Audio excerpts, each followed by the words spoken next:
going live on YouTube. And Susan Michel, this mic is all yours. Hi, this is Susan Michel. I am here in Western Massachusetts.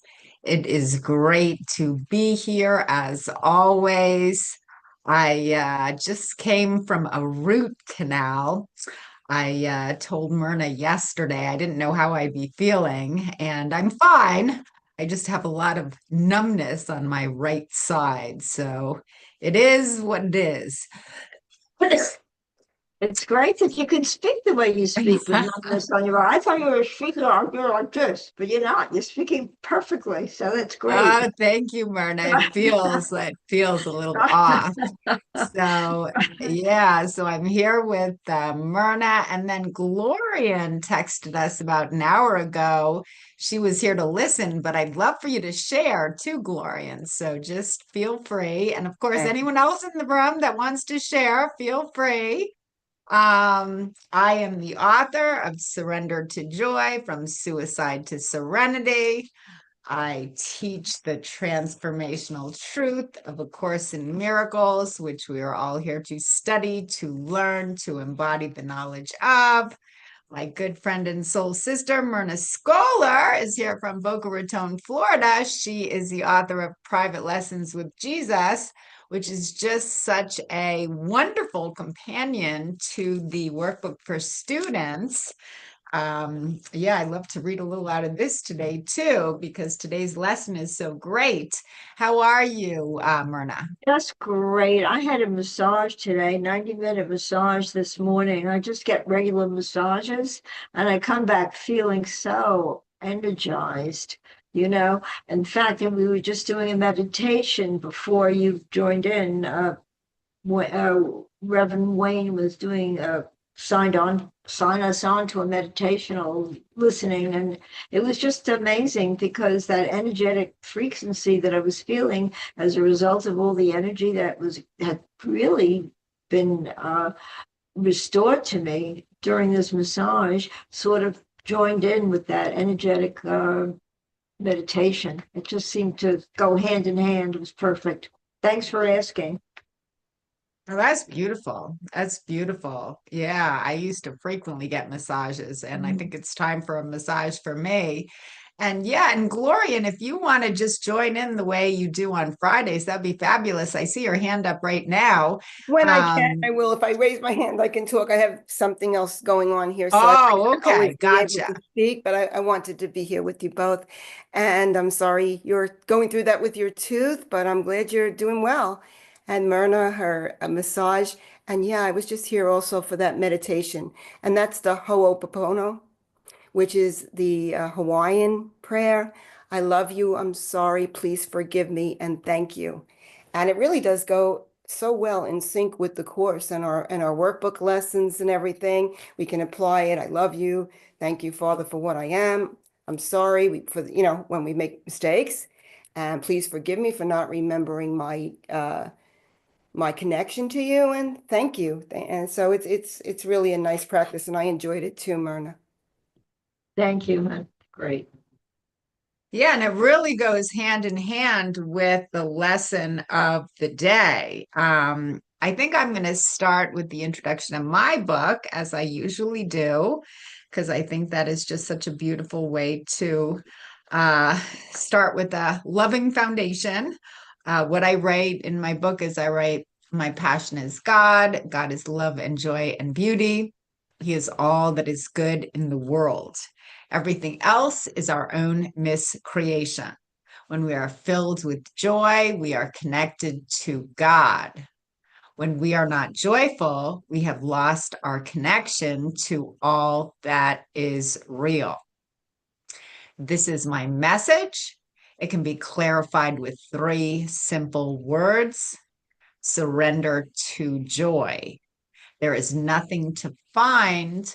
All we need to do is surrender.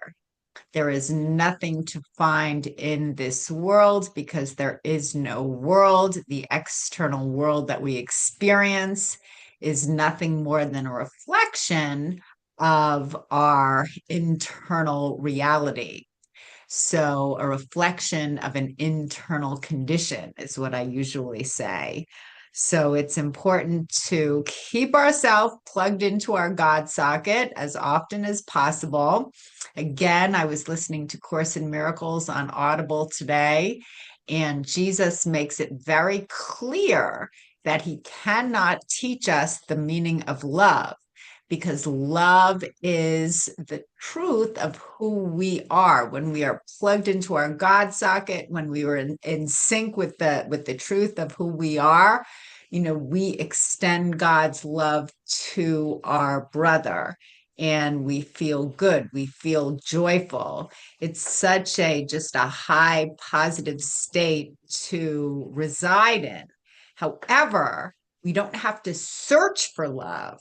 All we need to do is identify the blocks, identify our triggers. And when our triggers come up, it's important to release them. It's important not to project them onto our brother. When our trigger comes up, it's important to take responsibility for them, and I truly believe once we take responsibility for those pain points that are in our unconscious mind, once we take responsibility for the pain points as they arise, this is how they release themselves. So today's lesson is just so very beautiful. Today's lesson is 147. It's the 147th day of 2025.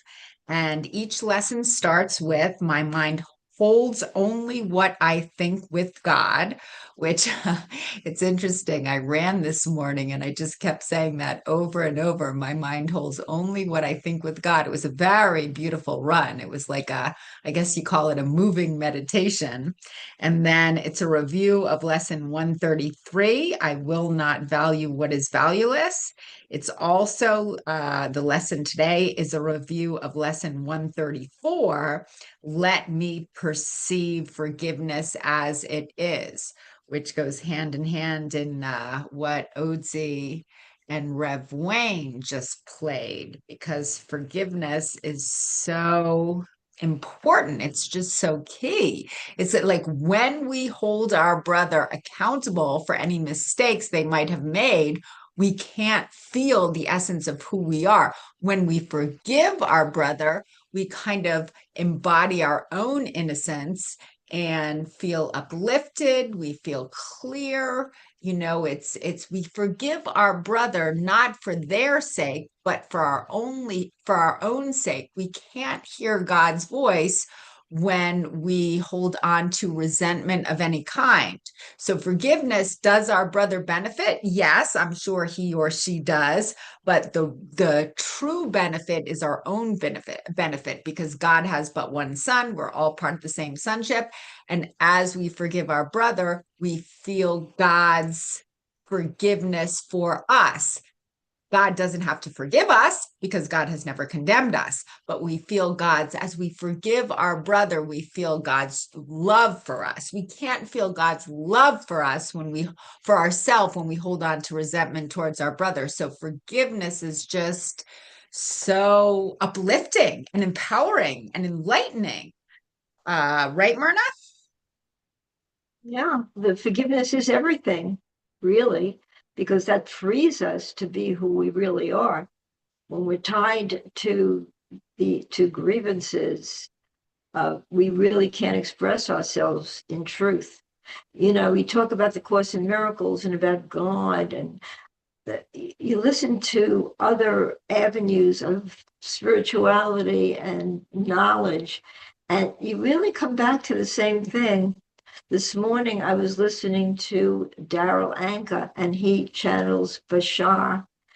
And, whether you're in this world or in another world, it's all basically the same thing. And it's interesting the way he puts it and how it can relate to the Course in Miracles. Somebody asked a question, how do I know myself? And he said, you go with the flow. Go with the flow. And explain that the flow is the current within us that allows us to focus and keeps us presently connected.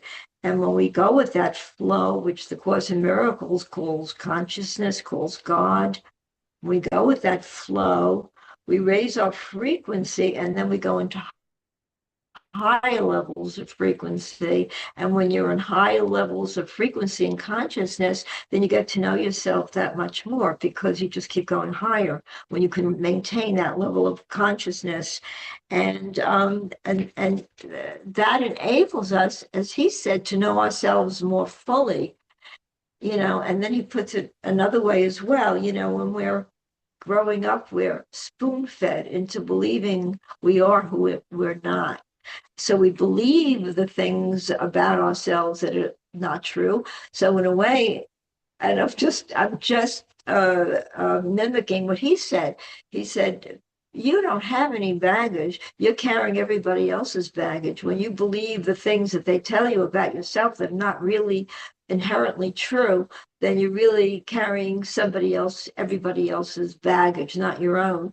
So I thought it was really interesting, and then we spend our life trying to figure out really, well, how do we separate the baggage from truth? And that is the great lesson that we need to experience, need to learn, need to become aware of. And then, he also says nothing is pointless in existence. So if we say that God needs us as much as we need him, well, he's saying that he calls it existence, not God. So existence needs you in other words, we were never not in existence. We always existed. That's why existence needs us, because if it didn't need us, we wouldn't exist. So we're always in existence. And, and the way, he put it is that we are needed in existence simply because we're here, simply because we do exist. I thought that was fabulous. Yeah. Yeah, I love that line. God needs us as much as we need him. That's in A Course in Miracles. And I think the reason that God does need each and every one of us is because we are a part of him. Heaven will not be complete until all of his sons have returned home, which is so beautiful. I mean, again, today when I was listening to Course in Miracles on Audible, Jesus was saying that it's so important to release everything to he who created us. It's so important to allow the Holy Spirit to work through us, because of ourselves, we can do nothing. But when we release our will with a small w to his will with a capital W, there is nothing that we cannot do. So it's all about surrender. It's like when we get anxious, I think it's because we're depending on our own strength. But when we release our power to the power that's greater than us, but that we are a part of, again, he just channels his love through us. And this is what a miracle is. And the strength of God is available to us at each and every moment. It's like it says in A Course in Miracles, and I've heard you say this on numerous occasions, Myrna, I need do nothing. So it's about letting go of our ego. I need do nothing, letting go of our ego. So when we let go of our ego, we let go of our humanity, and we allow God's divinity to flow through us. That's what a miracle is. And that's so empowering. And I just live for those moments. And now I see Glorian's hand raised. I'd love to hear your share, Glorian. Yeah, I love what you're both sharing. Beautiful. And the release and the surrender, which is dying daily to that personal sense of self which is the ego, and being willing to look at our unresolved guilt and fear that we're projecting on the world. And as Myrna was saying, from what she received from Bashar this morning, it's all grace. There's only God. And we're being asked in A Course in Miracles to rest in that grace, which is go with the flow. And in going with the flow, it is our divinity flowing through us, as you said, Susan. And what is the flow but eternal life, the truth of what we are? So we're being asked to rest in that. And then we recognize when we're not releasing or surrendering, we're interfering with what's real, with what's always there and always available to us. So to me, it's the idea of taking a look at my own acceptance of self-imposed limiting thoughts and ideas that then I'm projecting there on reality, but recognizing that I'm doing this to myself and that these false concepts of self are obscuring the light of the world for me. Thanks. Myrna? Beautiful, Gloria. And yes, yeah, I like to hang on your words, Gloria, and of course Susan too, because so many words that are so significant, say so much. A single word can say so much. Love,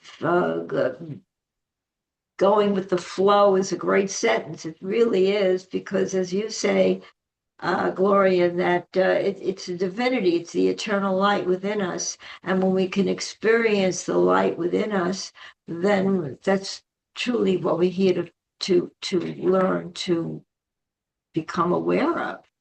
The divinity within ourselves. And when we see it within ourselves, you can't help but seeing it in everybody else. And of course, like you said, Susan, forgiveness is automatic when you can see love in everywhere and you see miracles everywhere, which is love everywhere. Then how can you not forgive? How can you not find it in your heart? How can you possibly, how can anything in this world, on this world level, compete with the wholeness of who we are, which is nothing more than love, or nothing greater than love, because love is, it just is. It can't be expressed. It can be expressed. It can't be explained. It just has to be felt and then extended. And the message is given within the extension of the love that we're bestowing. So it's just amazing. You just, once you get into that frequency, it's just an amazing place to be, because we understand who we truly are. You understand yourself. Then you don't have to really accept anybody else's opinion of who they think you are. It doesn't matter. It really doesn't, because it doesn't matter what anybody thinks. It's only what we think. And I've worked so hard to separate myself from that through the years, through my growing up years, trying to understand who I was and not who I was told that I was. And even as an adult, I mean, I had a relationship for 10 years, a boyfriend for 10 years who left. Why? Because one of his reasons was that I was not going to adhere to what he thought I should be. He wanted me to be vaccinated during COVID, and I wouldn't be. And I'm so glad that I held true to myself. Whether I was right, whether I was wrong, was not the issue. It's that I felt that I just needed to be who I am, and not accept anybody else's example of what I should be. So that was really a very important lesson. So it's either a blessing or a lesson. Everything in this world is a lesson or a blessing.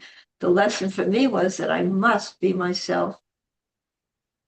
And that's what I must be. Right, Susan? Oh, yeah. Yeah. I love everything you said. And Glorian as well. You spoke about not taking other people's opinion of you too seriously. I mean, the truth about that is people can only love us as much as they love themselves. A lot of times the what a person has not resolved within themselves they project onto us. That's why it's so important not to take other people's opinions of us too seriously, and that's why self-care is so important. That's why self-love is so important, because when we love ourselves fully, then we can extend that love to our brother. I had a really nice experience on Sunday with my sister, who is a huge teacher for me in this lifetime. She moved from the first floor to the third floor in her building. My husband got there early with a 21-year-old boy to help him. And my husband and Tyler lifted the very big furniture before I got there midday. So from what I hear, it was very difficult.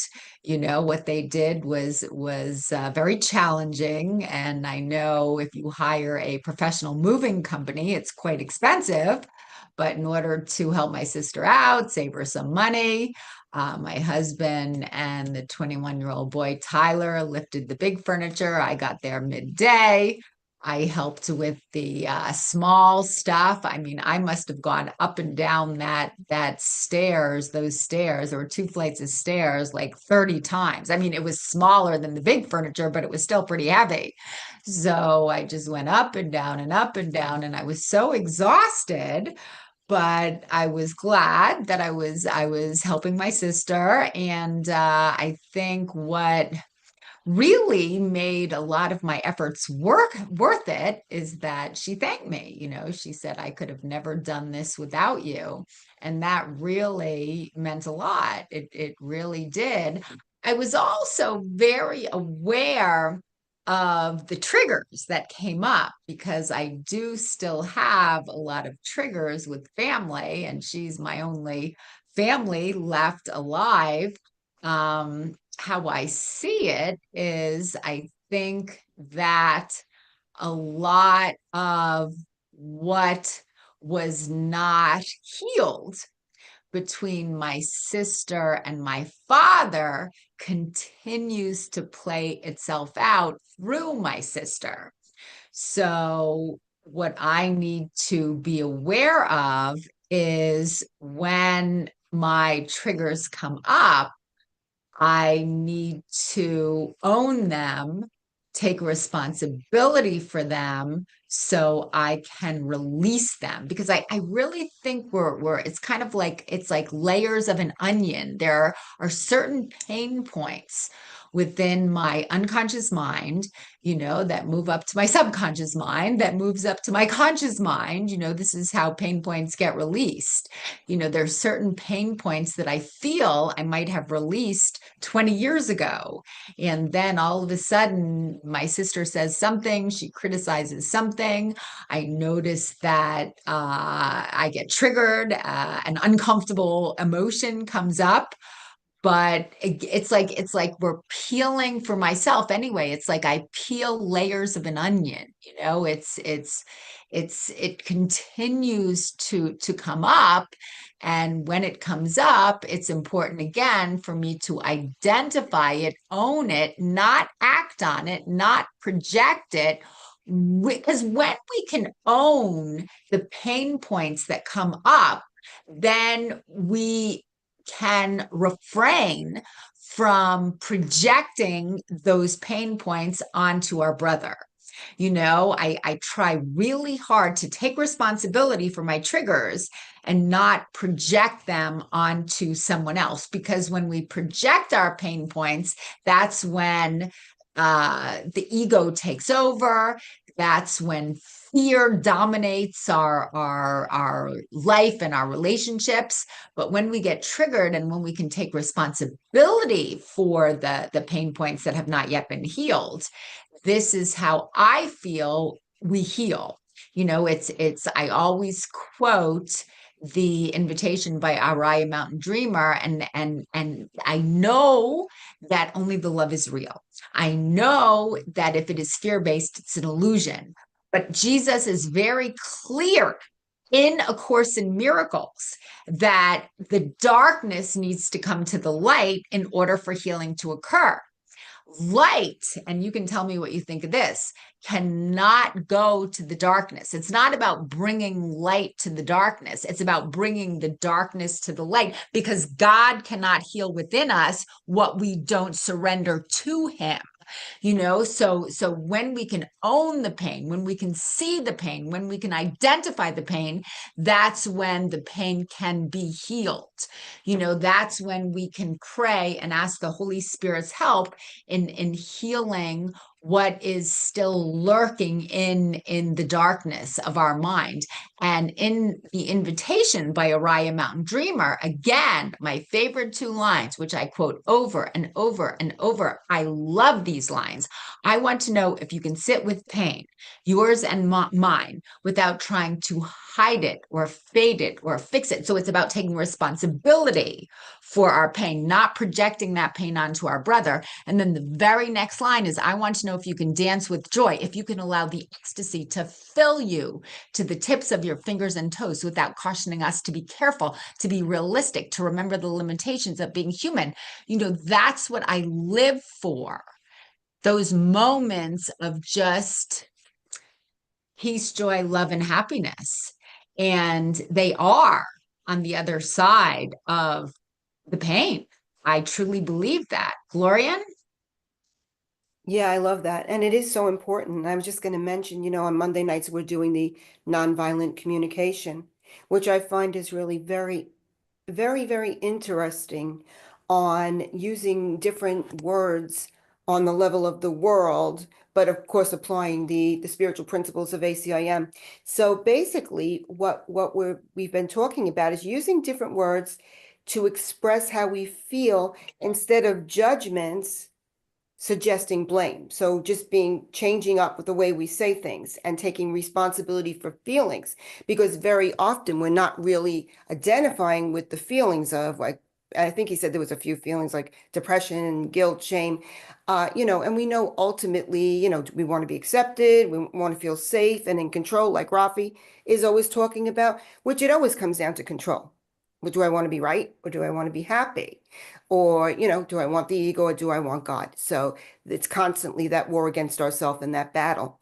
But what we were talking about last night, which I thought was just really important to identify with, and it's what you were saying, Susan, is watching the judgments, watching the thoughts, being willing to drop those judgments and thoughts, and asking ourselves, what are my thoughts telling me about what I feel?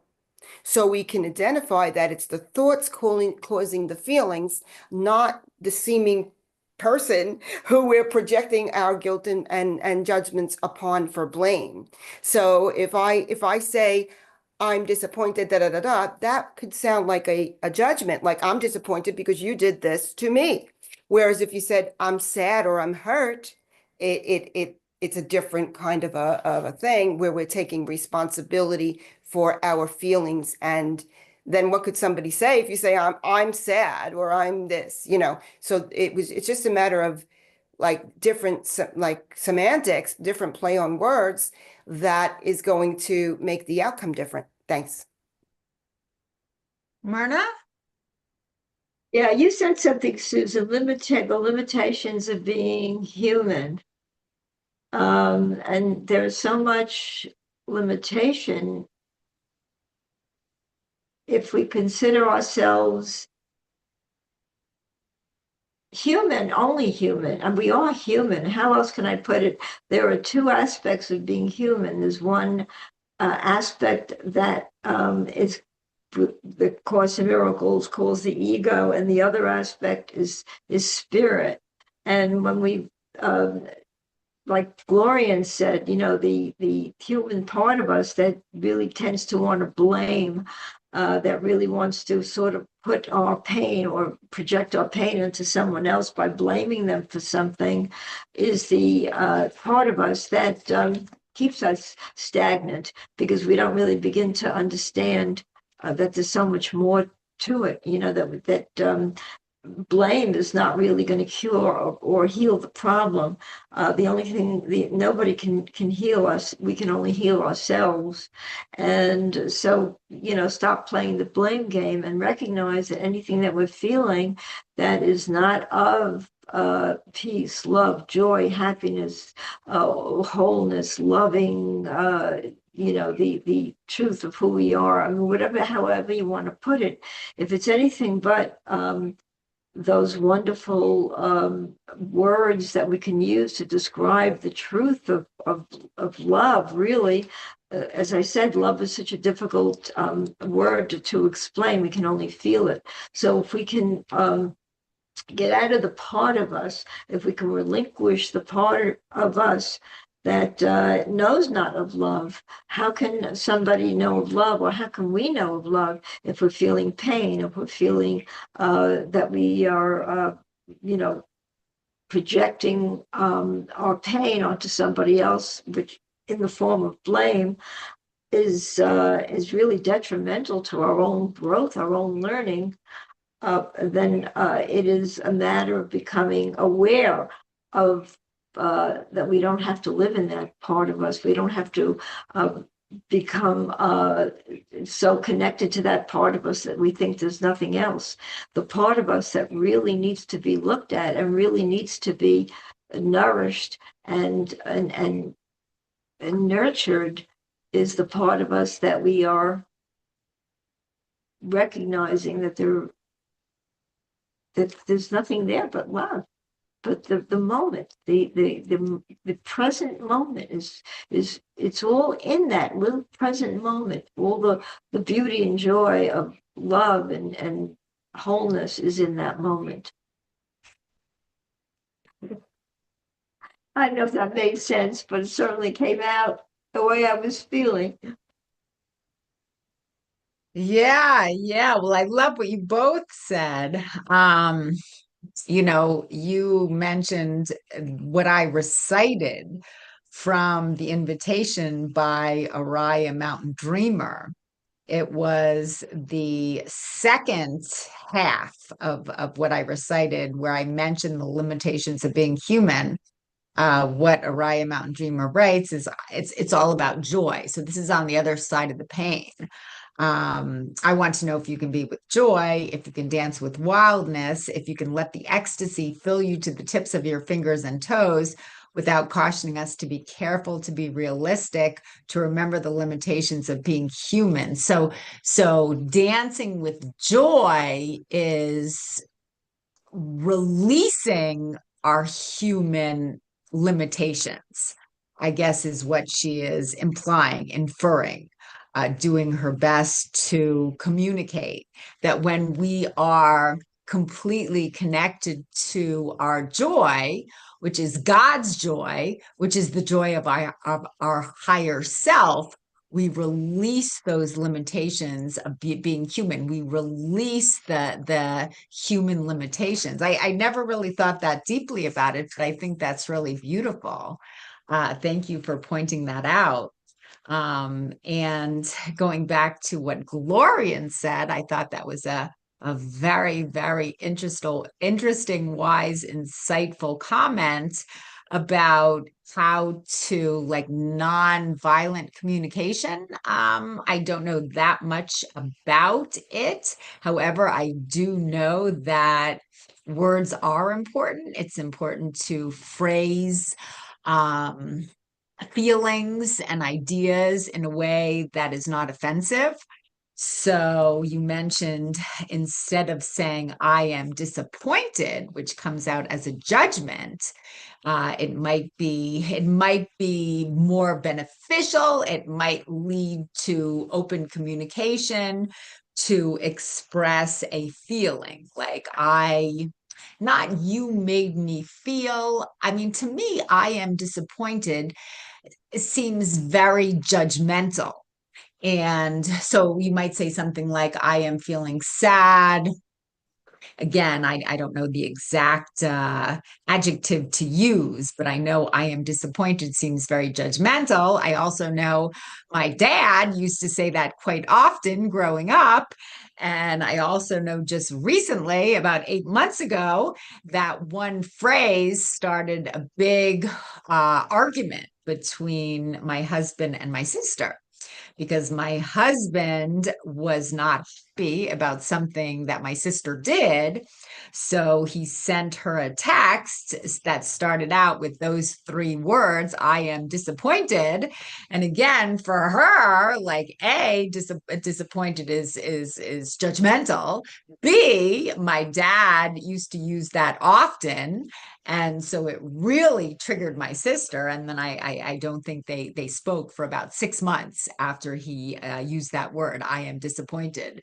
So I really do believe it's important how to phrase things. It's important to communicate feelings, because if you don't communicate feelings, then then blocks are created. Like I don't like not knowing how friends think.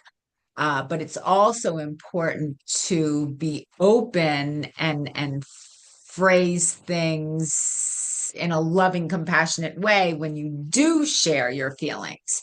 Gloria? Yeah, just quickly, it's great because it's the Nonviolent Communication by Marshall Rosenberg, and we're doing it Monday nights from 7 to 8. And like I said, it's just a matter of changing what you say so that you can communicate better. Like if you, instead of saying, I'm upset because you did this, you say, I feel hurt about this. So you're taking ownership of the feeling. And a lot of times, if we really look at it, the feelings make us vulnerable. Instead of projecting that judgment out there saying, you did this to me and blame, we're saying, I feel hurt, but it does make you vulnerable that instead of the projection of separation, we're owning our stuff. So, and also we could look at it like depressed, right? The idea of being depressed, sad, hurt. There's so many different flavors of that, so many different ways of what that really is saying to us. Like if we're angry, somebody might have one feeling, but it actually might be hurt. So it's important to identify and look at this, that, what is it that I'm actually feeling? So we can go deeper then into realizing that, if I'm feeling this way, the thoughts that I'm having about something are making me feel that way, which is responsibility for sight in the course. And then we can be free of it because we can make another choice. So it's relinquishing the projection of guilt onto my brother and accepting for myself what I feel, and that I feel that way because of what I think. So as Jesus tells us in the course, all healing is of the mind. So that's where we have to do the healing, regardless of what anyone else is seemingly doing out there. It's the opportunity and the gift for us to look deeper at what we actually think, and that we aren't powerless because we can make another choice about it. Thanks. Sorry for the constant dinging. The phone. Oh, thanks. Well, Thank you. Go ahead, Myrna. Yeah, I was going to say that Jesus said it perfectly to Helen. I'll never forget this when Ken Wapnick, and I've said this before, we've talked about this before, when Helen asked Jesus, and I got this from Ken Wapnick, this is where I heard it from, that when Helen was upset with someone, Helen, if everybody I think knows Helen Schickman, she is the scribe of the Course in Miracles, and she's the one who really put the Course in Miracles together through her channeling of Jesus. But she asked Jesus what she should say to somebody who had upset her. What should I say to that person? And I love Jesus's comment. It doesn't matter what you say. You could say whatever you want as long as you say it peacefully. So I always take that into consideration now when I want to respond to someone. I can say whatever I want as long as I say it peacefully. And it's amazing how you can say anything peacefully. If somebody hurts you, you put it in such a way that, I know you didn't mean to hurt me, or I'm taking responsibility for it. However, I want to discuss it. I'd like to kind of bring it out into the open. In other words, whatever words you use, as long as they're not attacking words, everything, that if you tend to attack, even if you're right, if it comes out in an attacking way, then it's not going to be taken with an open heart. It's going to be, it's only hurting someone else because it's being presented in a way that's really what meant to hurt. Attack is really meant to hurt. So if we're just speaking in terms of, we just want to now speak openly and lovingly about something that you need to discuss in order to kind of bring out into the open, it can be done in a very easy way. I really find that has worked for me, and it's been advantageous in so many ways. I never attack anymore. I'll always, I mean, I really shouldn't say that. I assume I'm capable of responding maybe in a way that, spur of the moment without thinking, but I try to be aware of that. I really do. And I try to really embody the belief, the truth that anything can be said in terms of the way you're feeling if it's done with love. Gloria? Yeah, I love that, Myrna. And that really being honest about your feelings diffuses it, because you're not saying it's your fault. You're taking responsibility to say, I feel this way, and then communicating about it effectively. So that's important. I'll share a story because this was interesting. I don't think I shared it on Friday. I went to a meeting and there was a situation going on between someone and two other people. And, I tried to diffuse it by saying, oh, we're all the same. Well, the person took that as an attack. How, I don't know. And they began to seemingly project that onto me. So ordinarily, I just stop and say, Spirit, help me see this differently, or ask Spirit, what's the loving thing to do? But before I could even do that, I heard in my voice of thoughts, agree with thy adversary. And I was like, that's not something I would ordinarily say so, but I'm like, so the first thing that came to me was, I'm saying agree with it. I just said, okay. I kept on repeating to this person, okay, okay, okay. So I didn't say you were right. I didn't say you were wrong. I just said, okay. So by that word, which was really given to me by Spirit, they couldn't really, it diffused it. It just diffused the whole thing because I'm saying, okay, I didn't say you're right, you're wrong. It just, so it really can work. I mean, does it always work? Probably not, but it can work to, be neutral and to follow our guidance and recognize, ownership for what it is that we are feeling. And, I could have taken that anyway instead of, but I'll make you both laugh, an old New York City version of that, but I didn't. And just from the practice of the course, it was like, automatic for me to, like I said, I would ordinarily have said, Spirit, help me see this differently. What should I do? What's the loving thing to do? But immediately I heard, agree with thy adversary. And, that's what I did. I just said, okay. I want to just add one thing. Another really line that I use, it's a very good line when somebody is attacking you or you feel you're being attacked. What I sometimes say is, I'm sorry you feel that way. That's it. And that's enough, Susan?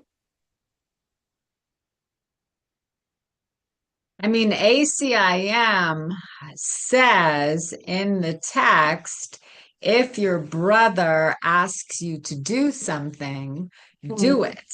However, not if it's going to hurt you or him. I think I listened to that today. If your brother asks you to do something, do it. And I didn't fully understand that part of A Course in Miracles. And then Jesus said, but not if it's going to hurt you or him. I mean, then another topic that came up last night between some friends of mine and myself was the subject of just saying no if someone asks too much of you. And that all has to do with setting healthy boundaries, and I think, I mean, what it's about is we all have like divine guidance. So like for me, a lot of what A Course in Miracles is teaching me is to, I guess, release the ego, release the negativity, release the unhealed triggers, feelings, so I can really hear my inner guidance.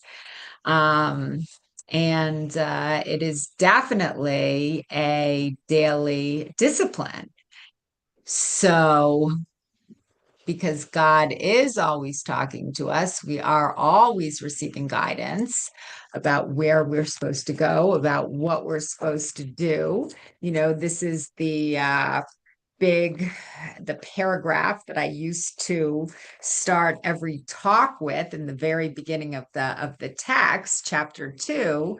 It says on page 28 of my Course in Miracles book, I am here only to be truly helpful. I am here to represent him who sent me. I do not have to worry about what to say or what to do because he who sent me will direct me.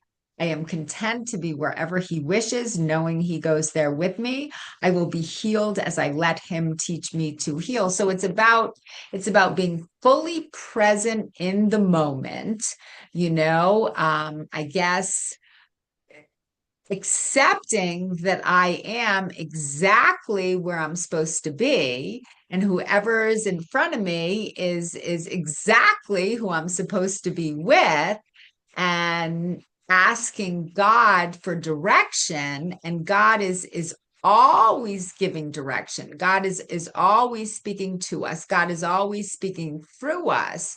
The only thing we need to do is release the blocks to the awareness of love's presence. That is key. Release the anxiety, release the triggers, release the blocks, the clouds. And when we can release our fear, when we can release any emotion that is based on fear, that's basically it. When we can release the fear, then we open ourselves up to hear God's guidance, and then we can truly be a channel for miracles. Gloria?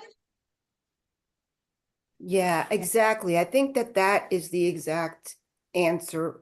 Remembering to ask spirit and being willing to listen and then follow through on the guidance given, because the guidance is always perfect.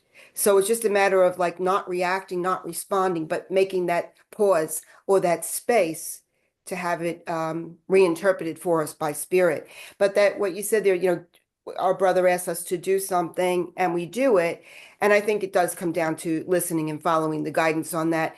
And the idea is, I think what Jesus is implying there is that ultimately it really doesn't mean anything.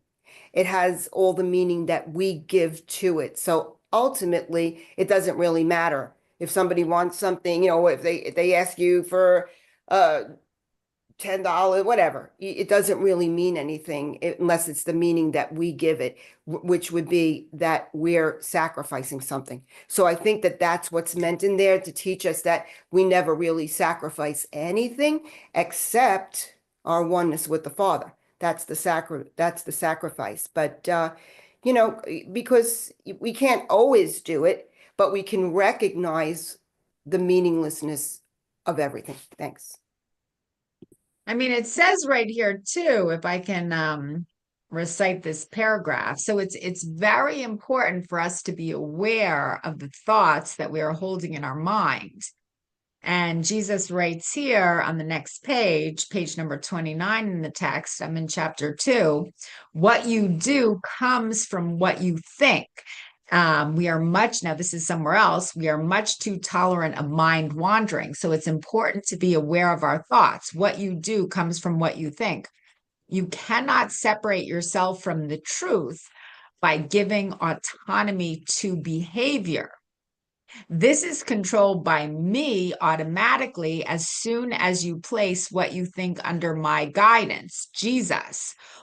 Okay, and this I have highlighted and underlined and starred. Whenever you are afraid, it is a sure sign that you have allowed your mind to miscreate and have not allowed me to guide it. So whenever we experience angst, whenever we experience stress, whenever we experience fear, we're blocking Christ, we're blocking God, we're blocking the Holy Spirit, we're blocking love.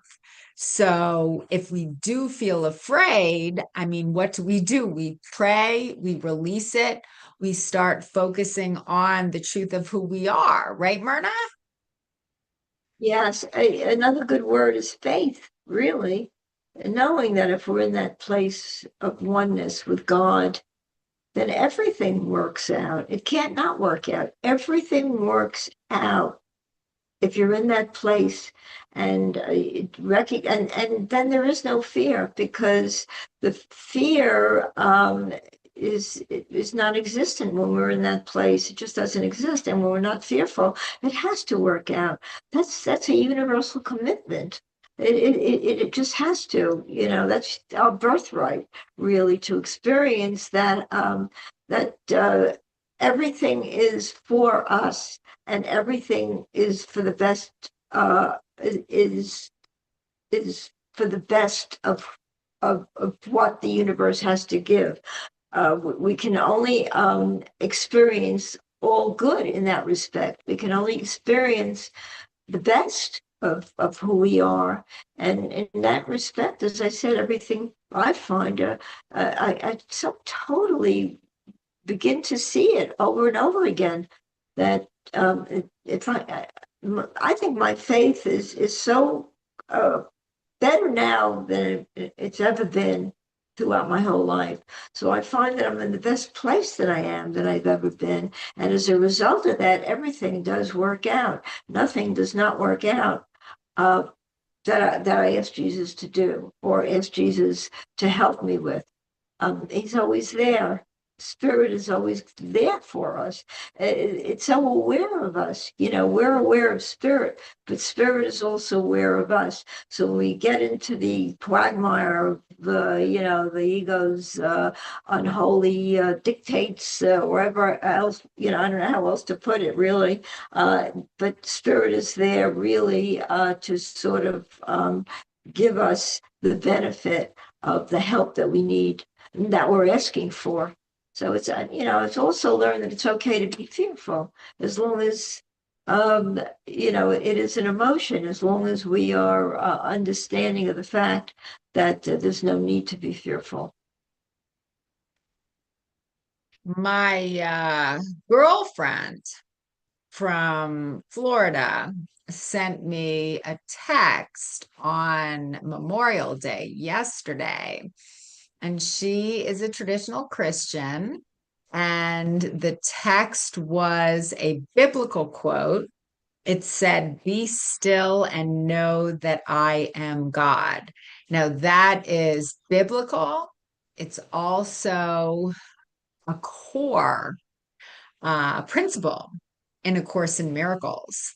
So that is definitely something that we have in common, because we cannot know God unless our mind is still. And it's just so amazingly beautiful, because unless our mind is still, we cannot know the truth of who we are.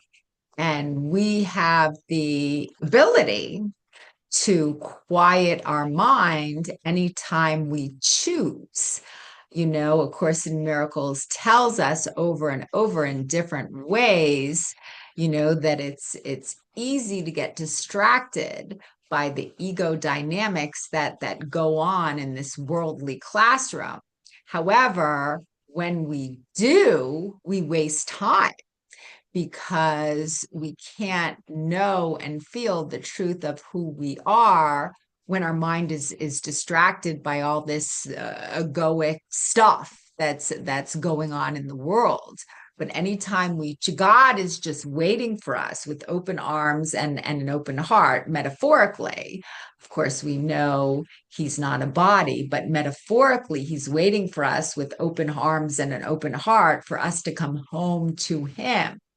And when we bring our mind back to our creator, we feel his peace, and he is there to guide us and direct us and love us fully. Glorian?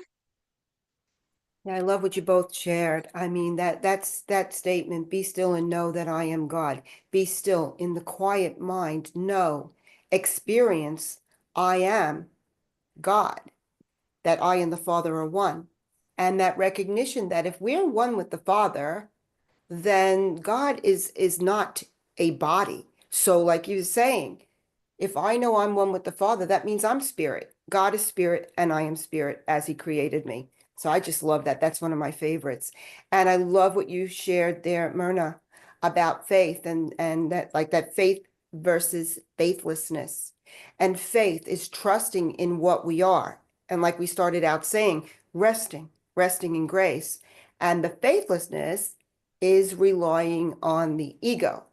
So in order to get to the miracle, which is that shift from fear, the false mind, to love, the experience of what I am, this is the goal. The miracle is the experience of the love that we know from being still. Thanks so much. Love this today, girls. It's Glad I'm beautiful. here.